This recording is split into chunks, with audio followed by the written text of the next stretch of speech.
empowerment, gender dynamics, and entrepreneurship. 3 topics I chose for today. It is a little bit late, getting dark outside. I was working because I have onboarded a new ghostwriting client, so that's really good. And yeah, why, what, why, how, when, now, where, here in Vienna, why? I want to share something important. So yeah, what's male empowerment? What do I want to talk about? So basically, when you go through life, let's say, and you grow up in a family that is, and I can only talk about myself, right? Because we all have different challenges. Some people, they may be growing up in a very poor environment, right? Like I know some people from Africa, might be really challenging there, rural, the education, not so easy to get good education. So there's many different challenges that people can have. What I'm going to talk about now, I think it's probably a little bit of a first world problem. I managed to say that, yeah, fantastic. And some people viewing this, they might say, you know, Lucas, that's not really an issue. I have bigger problems, right? But I'll say it is something relevant to all men, definitely. And it has to do with confidence, communication, right? It's a big passion of mine and a hobby that many people have judged me for, mostly women, to be honest. Haven't really had any judgment from men on this. And I think the most women who judge me on that, they don't really understand what it is about. Hey, Kasia, nice to have you on my live stream. Please don't leave. You can't leave me. You're the only person now. You can't go. My heart it's already, getting sad in anticipation. No negative visualization. We need to think positively about the future. So happy that you're here. So hello. Yeah, hello. Hi. So what I want to talk about, this kind of hobby of mine. Like I said, I've been criticized for it in the past, mostly from women. But I think that happens when people don't really understand what it's about. So I'll give a little preamble, right? Like I said, it's a first world problem. But I think it's super important, one, for men, but also important for women. Because confidence it's always important. And I think because of my story, my background, I also sometimes attracted partners that has similar experiences. So maybe, I guess what I want to talk about is you grow up with social skills that might not be like sharp, super sharp. You have maybe parents that are like somewhat scared, more introverted. They're not really like socially savvy, they're not like super charismatic or whatever. Like they're not that well integrated. You don't meet so many people. Of course, you have school. Some kids, they really blossom in school. Like they have a great friend cycle. Their cycle is something different. We have hormonal cycles. Men have a different hormonal cycle than women. Somebody told me. They said, if you fast, it can really mess up women's hormonal cycle. I have another friend. Apparently, she loves fasting. She does like high intensity training. I was talking to her recently. Super interesting. I think some women, they really like the intensity. Others, they're like, no, just I want to do yoga. Like one of my previous girlfriends, she was like, no intensity. I like yoga. I like the soft, the gentle stuff. Other women, they like intensity, right? Maybe that's more about the body type. I don't know so much about that. I guess it is. Ouch, something attacked me. The trees, like the stuff hasn't been cut down properly. I need to be more present here, talk to the people, be like, yes, you need to cut this properly. Can't be hanging in the way here. It's a good neighborhood, but not with the trees like coming in like this. You can't even record an Instagram live here without getting interrupted, right? Nature is relentless. So yeah, the body types. but the friend circle, right? The circle of friends you have. And sometimes in life, if you have, let's call it an issue, if you have a challenge in a certain area of your life, it can, as you go through life, you can amplify, right? So either you look at it, you're like, holy cow, there's something going on. I want to look at this. I want to like resolve this. I want to learn. And then sometimes people, they get really good at that thing. Like some people, they grow up in abject poverty, like horrible, right? And they're like, no, I don't want to do this. They break out of that. They become very successful. Hopefully they don't get stuck in away from motivation. Like, I don't want this, they're very driven, but to the point that they get sick. Can also happen. Motivation is a complex subject. And other people, for them, it gets stronger as they progress through age, through their life, right? So maybe you go to school, and that's what I said about the partners that I attracted, some of them, right?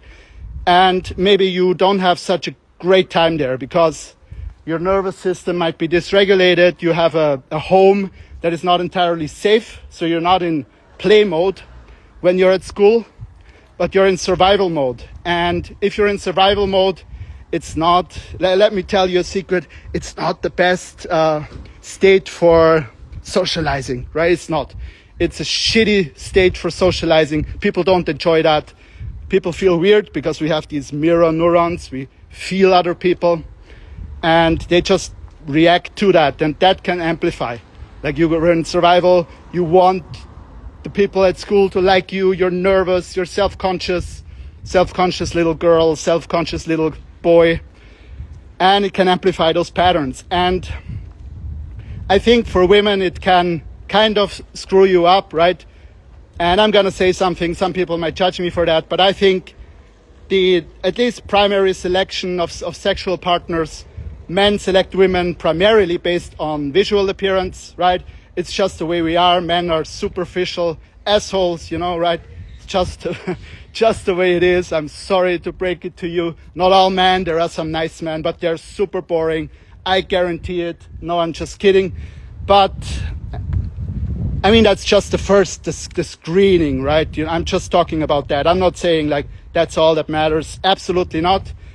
And I think it's easier if you're a woman that a man approaches you. Like you have more opportunity. Women are kind of the gatekeepers. You can say they have to be selective. There's so much biological investment into having children. Like the woman is on a physical level a lot more invested than the man, right? It's just nature's strategy. We didn't choose it. It just that's how it is, right? There are other options, like what is it? Octopus, octopi. I don't know plural of octopus. If you know plural of octopus, please drop it. If you know, someone has joined. Very important question. If you know the plural of octopus, can you please drop it in the chat? That would be amazing, But yeah, there's different strategies for procreating the species. Octopus, whatever, they like inject the what is it called, the semen into the eggs, and then they swim away with that or they leave it. I don't know. I'm not an expert. Person immediately left. That's not the best viewer retention strategy about the octopus. It was too niche, but we learn as we go. And with humans, it's different, right? There's a lot of investment for a woman. So selection is different. Women have usually more bigger selection of mating partners because men are like, yes, we want to, mate. And woman has to be like, okay, no, maybe not with you. I don't like you. You're kind of interested, but you don't want to commit. Maybe I don't like that. Whatever, And it's complex, right? But overall, we can say a woman has more options than a man. So if you're a man and your confidence is fucked because you've grown up with nervous system imbalance and then you get socialized at school, you carry that disbalance from home there, and your reference experiences amplify what you carry inside, kind of the ideas. You develop some ideas. We all develop ideas. We interpret the world around us. We give meaning in the end, even as a kid, right? It's like back then we gave meaning. Even if you can't remember doing that. At some point, you did it. You gave meaning to what happened to you. And as a man, basically, it's not a good place. I can tell you, as a man who's not confident, who doesn't know how to socialize, and then you get into puberty, you're like, oh yes, you want to meet people, especially of the opposite gender. Of course, maybe starts a little bit before puberty. I can't remember that clearly, but it's difficult. It's a very difficult situation to be in, right? So one thing that I did was basically to teach myself how to talk to girls. And the way I learned it is just like brute force, just doing it a lot, like approaching like a lot of girls on the street. Taught myself how to do that. It was horrible in the beginning. I was super nervous, knees shaking, anxious, anxiety in my heart going like this. Couldn't even like speak, like was out of breath and all of that stuff. It was a very interesting experience. Didn't even know why, right? I'm like, what's going on? I feel like my life is on the line. It's not, right? Not really. And that's how I basically got through that, right? How I taught myself. I think I've probably approached like, I don't know, a few thousand women, I'm sure, over the years on the street, and with like various different, having different experiences with that. I never got slapped, I think. So I always did it in a rather considerate way, let's say a very respectful way. Of course, not everyone likes you, but I think it's a big key for men is being able to be confident. And I don't think that's the solution, right? All men need to do this. No. I think developing confidence, and I read about that, you got to find something in your life that you're good at. And if you don't have a skill, it's really dark, by the way, going into the woods. Hopefully I'm not going to be kidnapped. I'm a bad worker. I'm very lazy, unless it's my own company. You don't want to kidnap me, put me in some work thing. It's hard to motivate me. I don't react well to extrinsic motivation, right? But it seems safe for now. But it's quite dark. So finding something that you are good at. If you don't have a skill, maybe choosing a knowledge, not a knowledge, choosing some body of knowledge that you have about something and owning that, saying like, yes, I really know a lot about mushrooms, I'm like, how to cultivate mushrooms, not for drugs, I don't mean that, like edible mushrooms, right? I really know a lot about that. There's so many varieties, there's this, really owning it. Like if somebody asks you like, hey, what are you good at? You're like, yeah, I'm totally into mushrooms, you're not like, oh, I'm so weird, I'm into mushrooms, you're like, no, I'm into mushrooms, I'm the top expert on mushrooms, ask me anything, right? And really owning that. And I like that. When I read that, I was like, yeah, this is so true, right? For the longest time in my life, I didn't own what I was good at. Like, it's really healthy to do that. And I feel it's important for children as well, right? If your child is like super proud of something, it's like, hey, look, I did this. Like, wow, this is, and there's the other thing, growth mindset. You shouldn't tell them, yes, you are so smart, because that's a static belief. They think, yes, I'm so smart, and apparently that's really bad when you tell your kids that. When I was small, people always told me, you're so smart.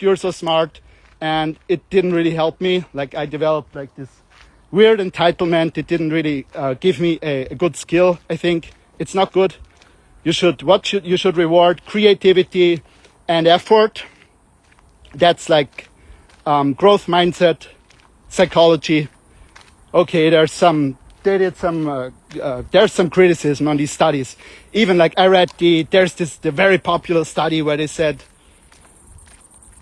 the delayed gratification. There is an experiment. They gave kids one lollipop now or 2 lollipops in 15 minutes, right? And then they said they looked at these people later in life and they realized, yes, the group that delayed that lollipop, they were more successful. And they thought, yes, they were able to delay gratification, willpower, right? These children, they have the willpower, they're crushing it, super amazing. But it turns out, I read, shocker, that this experiment with the kids, apparently the kids that delayed the lollipop, they were coming from more affluent families. So they were like, yeah, I have lollipop all day, you know, I don't really need this. So they were in a different situation anyways, and the study was completely skewed. And at the same time, some of the kids apparently that wanted to have the lollipop now, like they found some creative way, that's what the paper said, it wasn't so specific, to still get the lollipop, but they got disqualified. They're like, no, you didn't do it, but they were super creative, right? So apparently that study was shit. I'm sorry for the swearing. I'm kind of disappointed. I was quoting that a lot. I was talking to clients, you know, I was like, yeah, this is the willpower study, you know, these amazing kids, let's develop your willpower. Apparently it's all a hoax, you know. That's how life is, right? But I think willpower is still great. There's still a lot of research. What is it? Roy Baumeister, who wrote a lot on willpower. I still think it's super important, being able to delay gratification. Yeah, whether you can delay the lollipop or whatever. Let's leave that aside. I won't quote that again. But yeah, now I forgot. I got so fired up with that lollipop study. I really wanted it to be true. Like, please, you know, make life simple, right? Delay the lollipop, become successful and happy, right? I can understand that. But life is more complex than that. We can be happy about it, we can be sad about it. Doesn't change the fact. That's kind of the nature of life. But we can change our perception of things. So let's go back to Viktor Frankl. Frankl, you know, our freedom exists in the gap between stimulus and response, right? That's where we can choose our response. That's where our freedom is. I like this one. So they can't take that away. There's no weird studies involved, right? Solid experience of this guy. Very intense experience. And I've read the book, read it in German, was a shocking book, but also very inspiring. Like, yeah, let's not get too much into that. It's not a good topic, I think. Intensive book, very inspiring guy. So, as a man, what I wanted to say is confidence is extremely important. Of course, for women, it's important too, like, no question. But what I was trying to say is, for a man who doesn't have confidence, he's worse off than a woman who doesn't have high confidence. Because, like I said, men judge women more on the physical, and women judge men, in my experience, from what I understand. Of course, your mileage may vary. Judge men more on a character status kind of basis, right? How does he behave, right? How is he behaving? Of course, if the guy looks like Gollum, right? You're like, and he is like super, maybe, I don't know, super charismatic. You might still think like, yeah, he's super charismatic, but he looks like Gollum, you know, nothing against that. Very charming character. He had some positive traits, positive aspects, you know, he was very kind to Frodo, not so much to Sam. If you watch Lord of the Rings, he's got kind of like a little bias, I think. He doesn't like Sam. I don't know why, maybe because he was kind of greedy for the food. Sam was greedy for the food, you know, he always wanted to eat, didn't want to give Gollum so much. I don't know, there's something going on. I don't remember the books, it's some time ago that I read that. But yeah, if the guy looks like Gollum, maybe not, right? But if it's a decent looking guy, I think women will pretty much always choose the guy who's more socially capable, more integrated, more confident, just more promising. It makes sense, right? I don't think I need to make a lot of arguments about that. So yeah, I think it can be very disempowering. If you're a guy, you're not confident, and it can block you in many areas of your life, right? And for women, I mean, I guess it's the same, but this is about male empowerment, right? But of course, we can always learn something for the other gender. I'm very much into that, yeah. And I think the reason women sometimes judge that, or they don't understand, it's like, I think a lot of women, they made bad experiences with men where like they were drunk, you know, and they were like trying to flirt, if we call it flirting. Maybe you had some bad experiences, like men trying to flirt with you, but it's like, I don't know, maybe disgusting. Maybe the guy's really drunk, doesn't really hear you know, and Like you have to enforce your boundaries, like get more intensive there. And I think a lot of women, they made bad experiences. One, because I think so many men, they don't have the courage to walk up to a woman and be charming. And it's so frustrating. So then you're drunk, you're with your friends, now you're strong, now you do it, right? And this pent up aggression, sexual energy is aggressive. Now you're like, no, sexual energy is not aggressive. Yes, it is, in my opinion, 100%. But aggression is not a negative thing. There is you break boundaries. Aggression breaks boundaries. And the sexual act, we don't have to talk about it, man and woman. There is, the man enters the woman, right? That is an act of penetration. And that's how nature has designed it. And it's the same way on an energetic level. In my experience, in my understanding, of course, it's how you call it, consensual penetration, obviously. Then it's fun, right? Let's not talk about anything else. I don't have experience with that. I don't know a lot of people that have experience with that. I'm sorry for anyone who had experience with that. But there is in a healthy sexual relation between the genders, there is a penetration that happens, right? There's a crossing of the boundaries, in this case, the physical body boundaries. And yeah, now I got carried away. My mind is like, let's talk about sex, the penetration, whatever. Too many words, part of my mind shuts off. The logical part is like, shuts off. That's why I think the celibacy, very good for creative pursuits. It's the physical drives, they suck a lot of energy. I guess sometimes women are better at like controlling that, like directing their mind, maybe with the multitasking, right? Now, I inhaled a fly. That's a sabotage today, right? So, and this masculine, aggressive kind of sexual energy, and I don't mean aggressive in a negative way. It's not about hurting someone, right?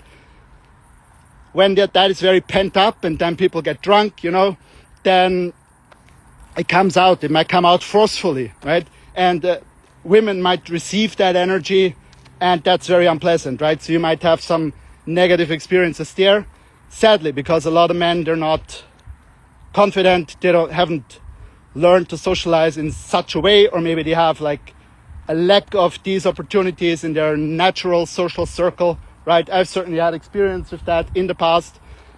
And the other thing, I think a lot of men who then do approach women, who talk to a lot of women, they're, in my experience, and I've known a few guys that I would put into that category, not to judge them, just to kind of categorize and understand. Men who are kind of having an abrasive personality, kind of like jerk personality, so that they don't give a fuck. They're maybe a little bit of a rebel, right? Maybe some of them, they're charming too, right? That's probably a good combination if you're a woman, very interesting. But others, they're just abrasive, they just do volume, they talk to a lot of girls, they don't care so much, can be trauma motivated, so they carry negative energy with them, and can be a bad experience because they're not socially aware so much. So I think it's not that often that you have men who are very healthy do that, like approach women very proactively, unless they're very confident, of course, right? They have a stable social circle, like a very healthy social life. And probably if that is the case, they don't actually need to do that. Like they don't need to approach strangers, right? So this is kind of like a niche thing, really, right? It's like, who does that? So why would you do that even? Why would you approach like women that you don't know? And this links with another thing, which is, it's kind of also biological theory, and that is that we all have a set point of status. Like there's this interesting theory. It says, all of us, we're somewhere in the social hierarchy, and we learn that from our parents, we internalize that. And then if you break out from the social hierarchy, if you climb up, you attract attention, right? Attention might bring you envy from other people. They're like, what the heck are you doing trying to climb the social ladder? Boom, they put you down. They're like, no. Because that's something I learned from Stephen Kotler, flow researcher. He said, human organism, human system always wants to maximize resources at first via egotistical needs, and once all extrinsic motivation, right? Once all your needs are met, boom, you switch to intrinsic motivation, mastery, purpose, contributing to others. And he said, you haven't stopped playing the resources game. Resources, food, water, shelter, sexual partners, right? But you're just now switching up, like you're collecting resources for your family, for your social group, for humanity, basically. I found that really interesting. And he said, there's basically two ways you can play the resource game. One is competition, fight with another person for resources, which might be why you're scared when you're trying to climb the social ladder. Or the other one is, and also connected with the fighting, is fight, flight, right? You might run away. You like go someplace else and maybe you find resources there. But the other thing is you become innovative, which is the whole, what you call it, the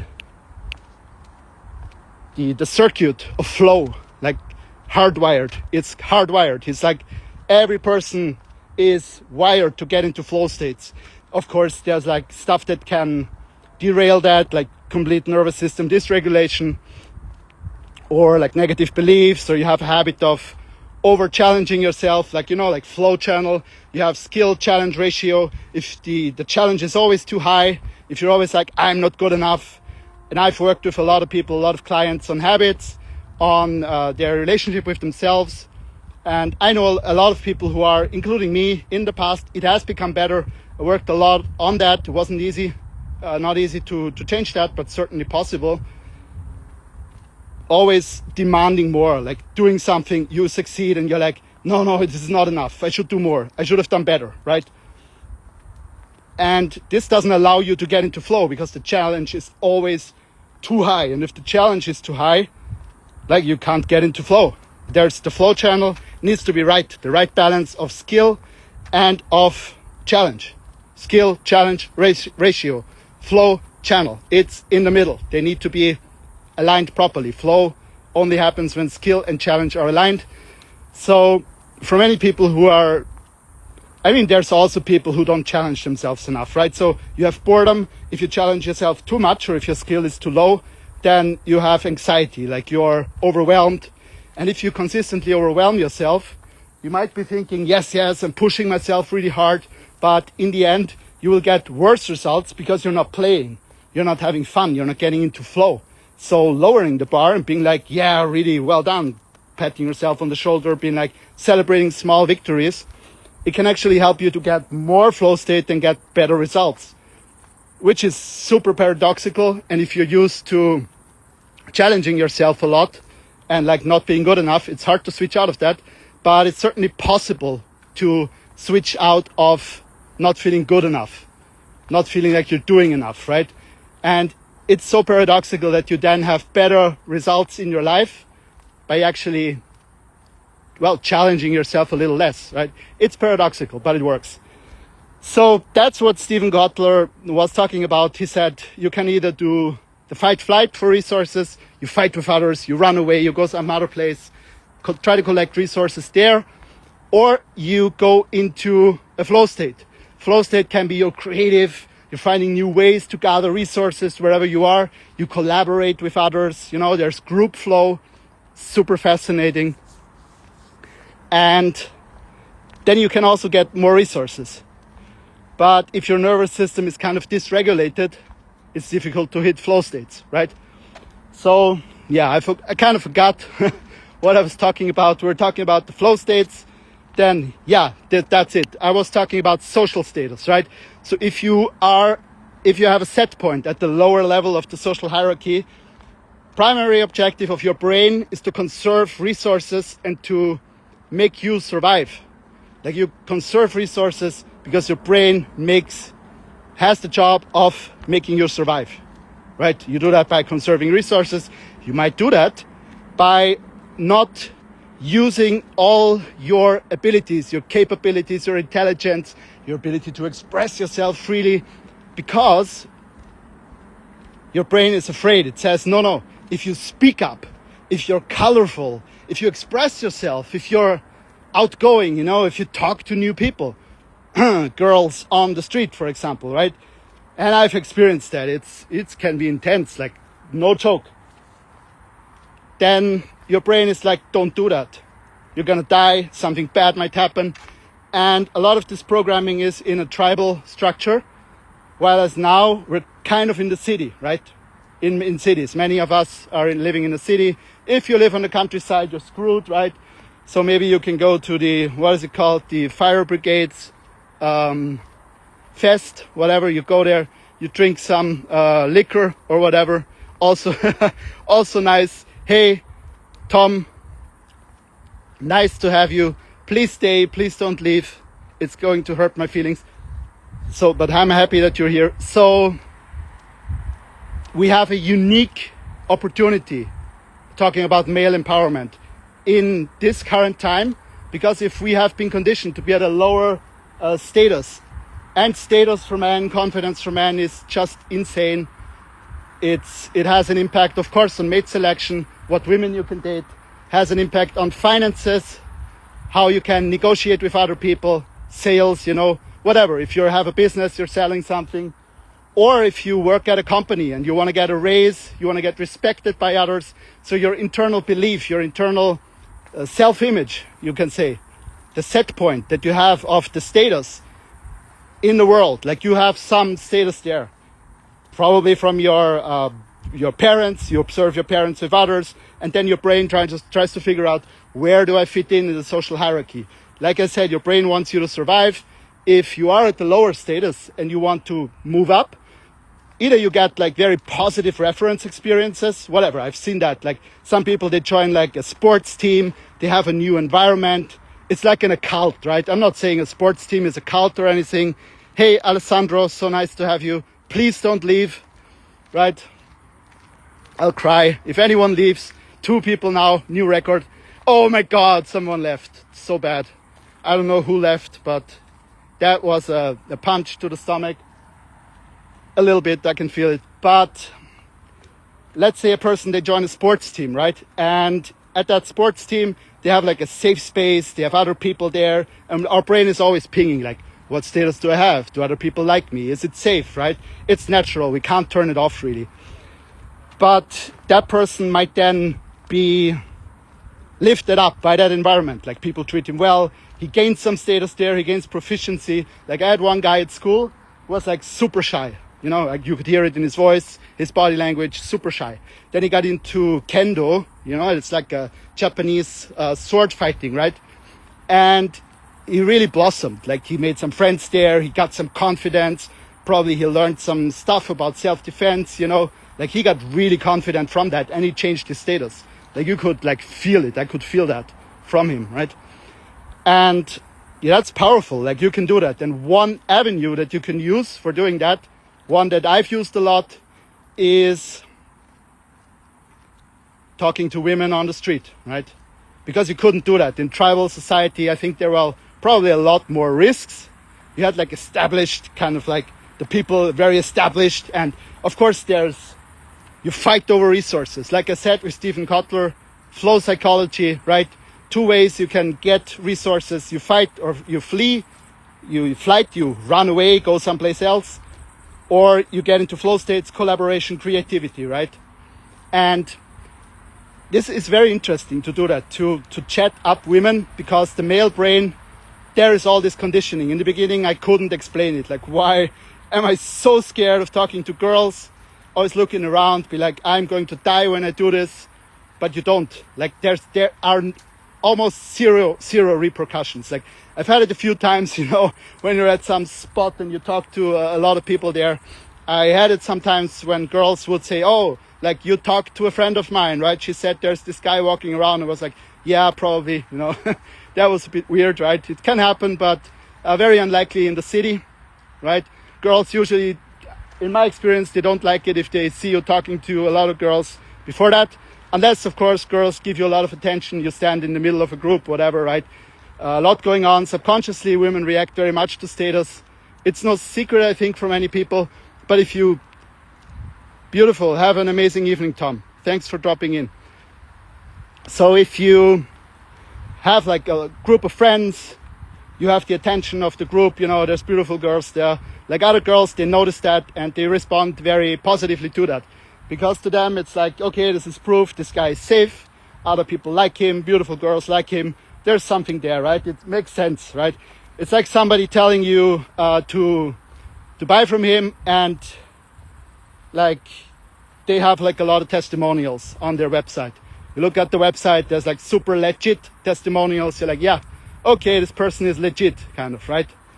So we have to be smart about our resources, and women have to be smart about it. They can't waste their time on men that are not going to deliver what they want. Maybe safety, security, status, resources, like things that all humans want, right? For slightly different reasons, but basically we're all the same, but slightly different. Like I said, women have more investment when they get pregnant because it's a physical thing. Like their body is like very invested in that thing. They become vulnerable, all of that. They just need to be more careful than men, right? So that's why I'm so passionate about that. Like approaching girls on the street, it's incredible because you can change your set point, right? Like I was at some, and of course I talk a lot into the camera. I'm obnoxious, I shout around, sometimes I walk in the city, people are like, who's this motherfucker with the phone, talking into his phone. I try to be considerate, right? Not so easy because all of the past trauma, like I said, experienced so much trauma. It's very sad and I have to shout, It's like this urge, it's like this inner urge. Very sad, but what can you do about it, right? And that was a joke, by the way. But I was at some event and whatever. I was there the first time and people were like, some person went up to me and they're like, oh, like you're one of the organizers, right? And I'm like, no, I'm like here the first time. I just talk a lot, right?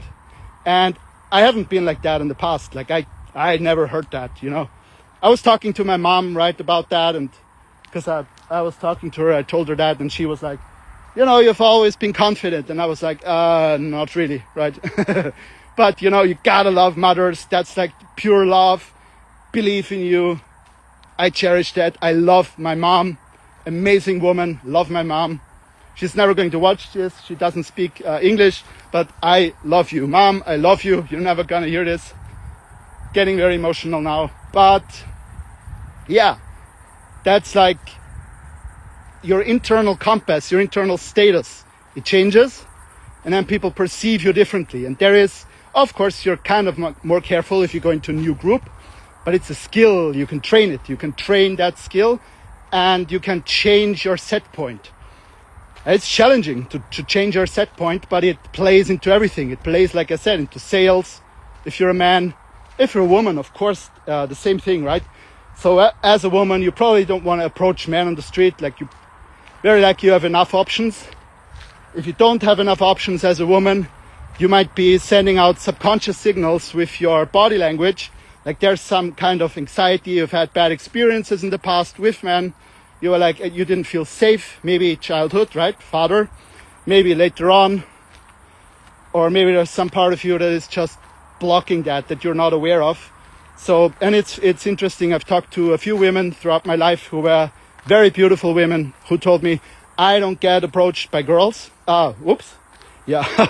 Okay. If you want to get approached by girls, then you're probably lesbian, right? But I didn't want to say that. Right, I was talking about, and probably same thing applies, I'm not sure, right? I don't know too much about that. But if you're a girl, you want to get approached by guys, it's not happening. You might start thinking, oh, I'm not so pretty, And I can guarantee with 99%, 99%, that's not the case. It's not about being pretty. It's about the subconscious signals. Are you inviting others in? Can you do that? Can you have an inviting body language or not, right? And I've read another study that was like, okay, how many signs do women need to send to men in order for the men to realize that, hey, this woman is interested in me? And it was like, what was it, 24 or 30, like 30 cues, body language cues until the man understands. So you gotta be persistent, if you like some men. But oftentimes it's very subconscious energy. That's an energy block, right? That's saying like, I don't want this. I don't want to have a hurtful experience again, or there's some reservation, some hurt with men that is unresolved. And it's not about your beauty. Like I've had very beautiful girls tell me that they are not getting approached by guys. And I've also experienced, or I've had girlfriends. One girlfriend, she was she was very, very pretty, but she got approached constantly because her body language was very soft. It was very open. And I've also known girls who are just very open, just very sexual, right? Maybe you have some judgment there. Like, I think everybody has to decide what they want to do, right? And there's another topic like the slut shaming I talked about, female competition, all of that. Let's not get into that. But in general, it's about the energy. It's about the vibe. It's not about being pretty or not. I think that's a limiting belief, right? That's not helpful. And usually in my experience, there's another reason for that, for not getting approached, right? So that's basically the female side on that. But for a man, it's incredibly powerful when you develop confidence, and it helps you in all areas of your life. And this is one kind of trick or hack that you can use because it's very hardwired, right? Like if you have experiences where you talk to a lot of beautiful girls, they react very positively to you, it's very hard for your mind to tell you like, oh no, you're a loser, basically. Yes, are you using women in a sense? I don't know if you call it that. I think you can do it with a beautiful energy. You can share something, be considerate, be charming with people, have a great experience. You get something, the other people get their day brightened. Like I've given compliments to a lot of girls, and I've seen some very happy faces, women who are just very, like they light up, they feel appreciated, they feel beautiful. It's a beautiful thing, I think. So, and of course we can take this from another angle to confuse you, Well, we can say, if we look at this from a deeper spiritual level, we're like, okay, all lust for the opposite gender is based in greed. There is love that is free from greed, that is maybe love of good values, good ideals. Then you have the love that a parent has to a child. There is always attachment wound up with love, right? Always, no matter what you love. You're attached to that, you're bound to that thing. Love binds you to a thing. And the opposite side of love is hate, the same coin. In Buddhism, they call that raga and dvesha, right? So raga is like a desire, kind of, and dvesha is the anger. And you get angry because you're attached to something. Like if somebody kills a random person, let's say, or hurts a random person that you don't know, like usually you don't have so much emotion about that if you don't know them, if you're not identified. Now, if that is a person that shares your ethnicity and you like have all these ideas, like there's injustice, whatever, you might get very angry. If it's one of your family, you get very angry. If it's your own body, you get angry because you want to defend that. So anger is the opposite side of the coin of desire. And when we encourage other people to get attached to their body, we're like, you're so beautiful, you're so beautiful. People get welded to their body and to their identity. So someone's shouting, what's going on? I think it's fine. The voices seem agitated, but it doesn't seem to escalate that much. Probably some children. So, or maybe not. We'll check it out as we walk by. So friendly neighborhood, helping in the neighborhood. So when we encourage people to do that, we're like, you're so beautiful. And they get more attached to that in a spiritual sense. That's not so good to do that, right? We don't want that. We don't want to feed that. But I mean, this is more like a fine detail, They say in Buddhism, if you want to clean up your act, your character, you start with the dvesha, you start with the hatred, you start to monitor yourself, develop awareness, and you don't encourage hatred, hateful thoughts against anyone, yourself. Of course, not thoughts, not speech, slanderous speech, and actions, negative actions towards people. Why do I mention that? I think this is one of the most powerful ways to clean up your act, basically. If you clean up your act, your thoughts, your words, right, it will leave your mind very calm. It's a different pleasure. It's a pleasure that comes from the absence of negative stuff that agitates you. It's like, okay, you have your diet, you can start eating avocados. You're like, yeah, avocados are healthy, whatever, salad is healthy, but you're eating all these chips, you're eating all these, whatever, Doritos, you're eating all the donuts. Just cut the donuts, you'll feel better, right? It's a very simple process, basically. And if you cut the hatred and you start censoring yourself, you become aware, you interrupt the patterns, you get a lot calmer, you sleep better, and you get a different energy. And your life is better, basically. So, yeah. So that's like a fine point, but I wanted to mention it because I find it extremely interesting also to reflect on these things. But, of course, we're living here very worldly, right? We're not a monk, not a nun. And if we engage in this way, we want to, we want status. God acknowledged that. I had my phases in my life where I was like, do I want to become a monk?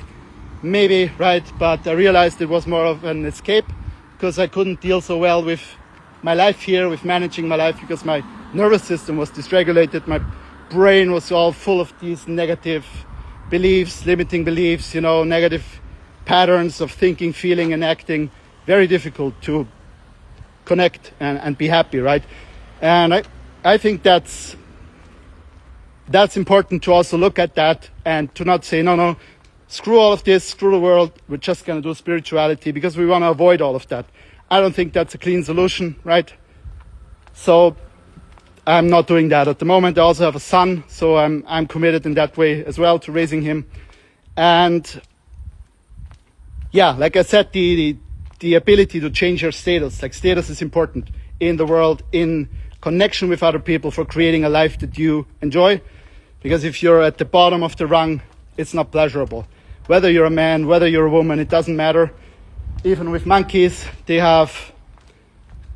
check the nervous system of monkeys, the immune system of monkeys. Monkeys at the bottom of the rung. I talked about this in videos some time ago. That was really gay, We got to do that more. It's kind of interesting. So they looked at these monkeys, right? Maybe that's like a monkey paw or something. They looked at these monkeys at the bottom of the social hierarchy, and boom, nervous system dysregulated, stress hormones, like monkeys screwed up, a lot more sick. So it's not good to do that. We don't want to be stuck there, right? At the bottom of the hierarchy, especially as a man, right? Ooh, not so good. So no car is coming, luckily.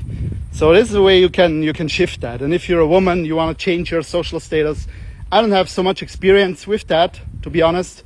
I don't know how much it really depends on looks. Like I said, men are more superficial. But of course, you can see women who have a lot of social status, right? And they're not the prettiest women, right?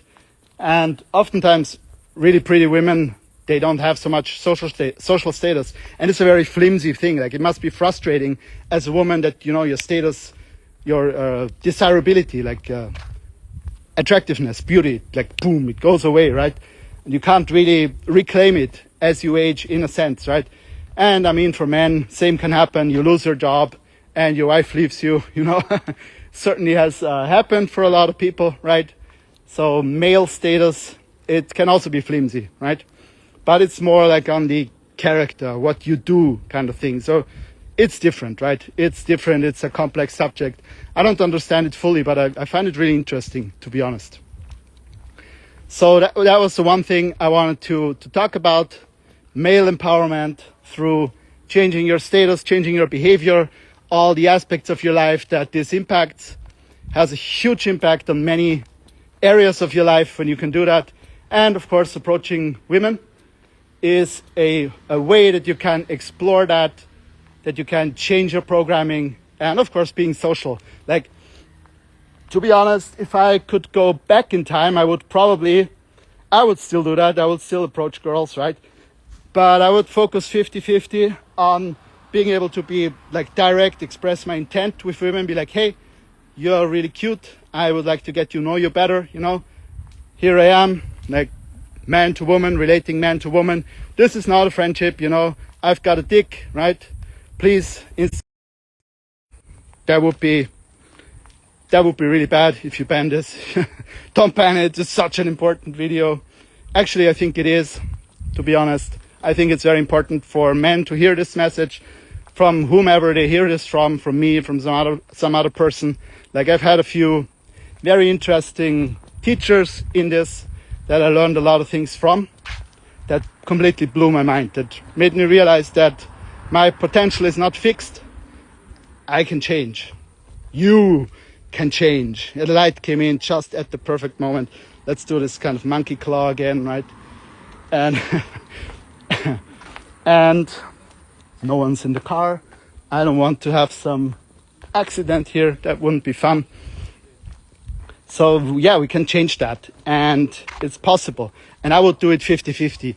I'd split my focus, be like, it's important to be able to talk directly to a girl. There's nothing more frustrating if you're at some place, you know, and there's a girl that's interested in you, but you're just too shy to say anything. You don't say anything. You don't make a move, or even, like, this is even more painful. You're on a date and you know the girl is into you. It's like, should I kiss her? Should I kiss her? Should I kiss her? Right? And there's this great phrase that's stuck in my head that is like, if you ask yourself if you should kiss the girl, you know, that's the time to kiss the girl.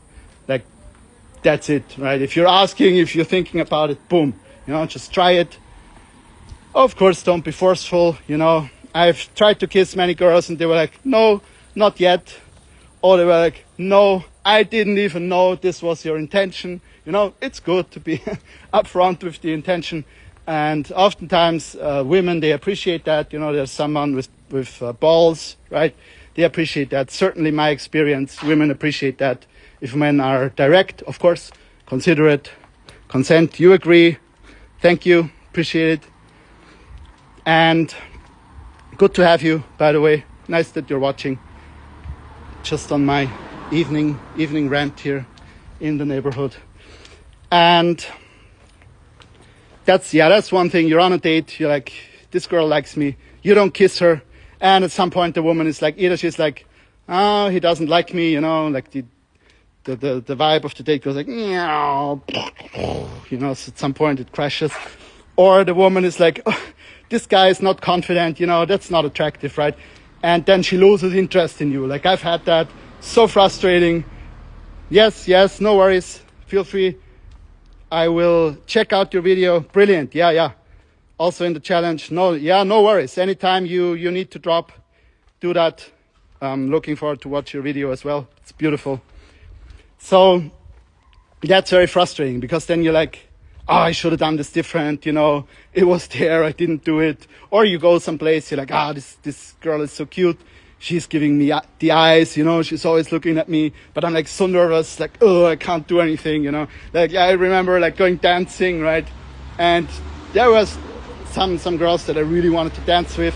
Like, then you stand like in this line, you're like, there's the man, like, here's the man, there's the women, and you got to choose a partner. I'm like, oh, I'm so nervous, you know, what the fuck do I do? And then, please excuse my language, you know, but boom, all the beautiful girls are taken, and, you know, some girl comes and picks me, and I'm like, no, this is not the way it's done. I want to do it. Thank you so much. The car is letting me pass. And then turns out that girl that chooses me, she has a very aggressive way of dancing, you know. She wants to lead. Not a good experience, right? Didn't like that. She stepped on my toes. I stepped on her toes, you know, and that was it. I still did the dancing course. It was interesting, right? But that's not a good experience to have that. So it's good as a man to be confident, to be like, yeah, this is what I want. I can go for that. Like, that's such an important ability. And it's a skill, right? And you're not born with that. I wasn't born with that. Maybe as a baby, I was like, nah, you know what? Like, nah, maybe, I don't know. I don't think babies do that. Maybe monkey babies, right? We should do like, if there were monkeys, you know. I know someone on X. He's like, always takes pictures of monkeys. He lives somewhere in Asia. I'm like, bit envious, you know. It's pretty cool. I must say that. So it's an important skill. You can learn that, to go for what you want, like boom, right? And the thing why I think it's great to practice that with women is because you have this huge motor in you that is the sexual desire, sexual energy that pushes you over that. Like there's the fear threshold, and like whoop, like that push would be coming from your hip, probably, I guess, if you look at your body, right? And it, boom, it pushes you to doing that. And you can leverage that energy to develop yourself, to do self-development. You're like, yes, nature, you want to screw me over, you want to force me the whole like sexual programming, right? But I'm going to use you, right? So that I can grow, so that I can amass more resources. Yes, we can't escape our nature. Very hard. If you become a monk, beautiful. I think you can actually escape that, or not escape it. You can. Yeah, that's an interesting topic. I want to talk more about that in the future. Have a different focus at the moment, but it's a very interesting topic to let go of desire, like properly, right? And you can leverage that desire for meeting someone to grow, to change your status in the hierarchy, because you're like, I'm really scared to do that, but I want to meet someone, and boom, you do stuff that's outside of your comfort zone. Like I said, not too much. If you push yourself too much, you can't get into flow states. You need to small step it, right? So to build it up. But basically, with that, you can change your social status. Then people will perceive you differently. You get different opportunities. You get a raise, maybe, right? Or you can sell better because you're more assertive. You're different in your relationships. You're different in the bedroom because you're more confident, right? You're just gonna do things differently. But like I said, I would split that. I would be like, okay, practice your skill of being assertive, being direct, going for that. Great to practice that with women. Very important for developing your character, right? In my opinion, if you're like what you say, heterosexual, like a straight person, whatever, asterisk, apply. If you have a different orientation, take from this whatever is useful for you, right? But you can leverage that, combine that, like the practice assertiveness, being direct, so it will never happen again to you that you're on a date and you didn't kiss or try to kiss the woman, and you're like, the girl is like just disgusted or confused by that, and boom, it like evaporates, even though she liked you. So frustrating. Or you're at some place, you meet someone, she's giving you the eye, whatever, or even just you see someone, you really like that person, you want to meet them, but you just can't do it. Like, that's so frustrating as a man. This is emasculating. You don't want that. If you clear that up, if you're like, boom, like, in your heart, like, if I want to go for that, I do it. Even if I'm like nervous as shit, I can make myself do that. That gives you like there's the light effect, like beautiful, special effects today. So if you can do that, that's like extremely powerful. Like, you get a sense of self-satisfaction and confidence just from that. And the other 50%, I'd say, just socializing, being with groups, meeting new people, just meeting new people constantly. Like, if you haven't done that in your childhood, that's like something, especially if you want to be an entrepreneur, you can't get around that, right? I thought I can get around it. I'm just going to be on the internet, just going to be writing, coaching over the internet. Yeah, it's great, but you need social skills. You can't do it without. Maybe with AI, it's going to come, right? You have your avatar. Yes, my avatar, he's social or she's social. I'm not. I just sit here in front of the keyboard, who's the robot, right? But social skills are paramount, especially if you're an entrepreneur. The quickest way, if you're a man, to train your assertiveness, chat to women. If you're a woman, find something from this video. If you're a woman, you're probably smarter than me anyways, because women, they think in a very connected way. They're socially more aware. You'll find something that you can apply from this video. And if you're a man also, and if you're a woman, and you haven't grown up being very social, find a way to be more social. Meet people constantly, like I talk about in another life, a recent life that I did. Find, add things, what do you call it? Orientation points. Yeah, that's the effects again. I want to avoid that, actually. I don't like this light here. Yeah, now it's good. So find some things that you can orient your weeks around, like a fixed meeting. Like I go improv, I go, like, now I've discovered this really cool, like, self-employed people club, Founders Club Vienna, super cool, amazing people. I really enjoyed it. Gonna do more of these things where there's like an influx of new people. I can meet new people, I can socialize, hone my social skills, meet cool people, network, whatever. I don't know what's gonna happen. Just practicing that. But also the assertiveness. You know, if you're just social, if you're just gay and happy, you won't get laid. If you want to get laid, you need both. You need the social aspect, calibration, and you also need the assertiveness, directness, having balls, being straight, you know. And also for sales, like sales and dating, very similar, you know, very similar skill set. In my experience, dating, being experienced in dating helps with sales. It's similar somehow. I don't know why, but oh, there's the light again. It's interesting. So that's my message for today. What do we have? Male empowerment, gender dynamics, entrepreneurship. I think I covered everything. If you've watched this, you're like, ooh, this is really intriguing. If you're in Vienna, feel free to reach out. I've also been thinking about showing other men just how to, and I think I'm not like, oh, here's like, I'm this guru, I will tell you this. What I can teach you is to consistently to develop a strategy that works for you to consistently get over your fear and go for what you want. I can't guarantee that you won't be nervous, you won't know what to say, you'll be super confident, whatever. But the thing is like doing it, boom. If you want to do that, if you want to learn how to chat to girls, or even if you're not in Vienna, you're like watching this, you're like super interesting, please, I want to hear more, chat me up on whatever platform you're watching this. I can help you with that in terms of coaching, right? If you're an entrepreneur, you're like, I want to take that step into entrepreneurship, I don't know how, it's kind of similar. If you're into entrepreneurship, it will also change your status as a man, as a woman. You get access to a completely new world. I thought before I started freelancing and ghostwriting, now the cleaning car is coming or whatever. I guess it's great, right? For the street, it gets very clean. I don't like the noise. Very sorry for that.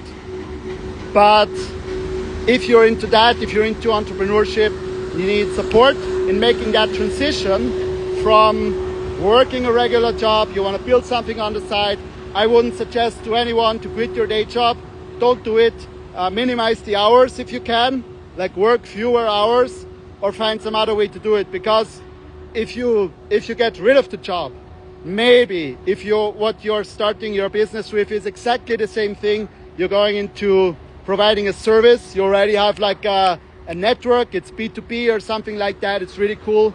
Maybe that can work, but there's now it's even louder, right? There's the tram, it's like the dog started barking right in there. Hopefully it's not gonna attack me. So if you do that, if you have a large network, maybe that can work if you transition into being self-employed. But there is an issue.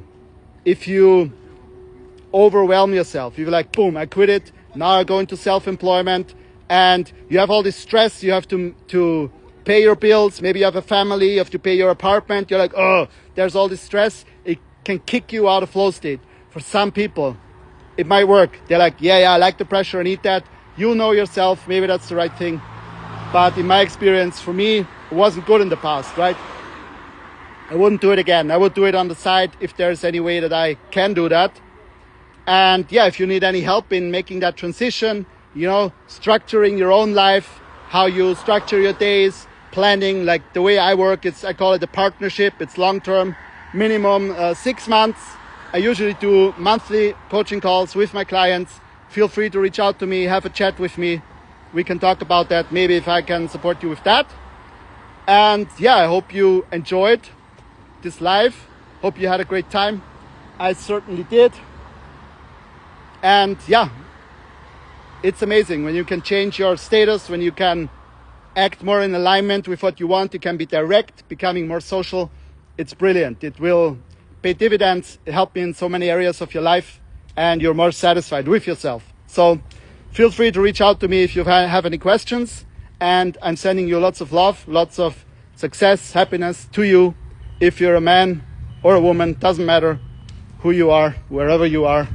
Take care, lots of love and bye-bye. Like this, I should do this like in the beginning and at the end, you know. So people, they drop off, they see that they're like, you know, screw off, you know. No, this is self-sabotage, you know. So thanks for watching. Have an amazing day. Lots of love. Take care. Speak to you soon.